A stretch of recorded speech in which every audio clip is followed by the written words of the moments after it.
we're starting to see almost like a 5-step approach to managing HRM, or human risk management in kind of occurring. We're generally seeing a lot of organizations focusing on measuring security behaviors, which is awesome. That's great. That's a big step away from just doing things like email phishing. We're seeing a lot of orgs take that data and then use that to drive personalized coaching in order to reduce the number of risky behaviors that are occurring. That's generally being a lot more successful than the security awareness alone. So things like your reward schemes will fit underneath that, and lots of gamification, coaching, personalized risk scores, all that good stuff fits in that kind of category. Where nudges starts to creep in is you also, most companies on this call will probably have some kind of DLP in place. So that's accepting that security coaching will reduce the number of risky events that are occurring, but there's still going to be some risk that happens. And you've got things like DLP tools that will try and capture some of those risks and try and automatically mitigate them. And that's pretty common. That's pretty well established.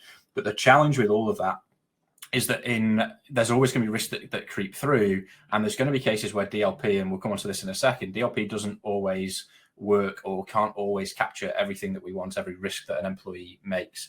And we'll cover a really cool example of this in a sec, but nudges can kind of fill that gap after something like DLP or any kind of automated intervention has tried to remediate a risk that's been spotted back at the kind of the detection side of things.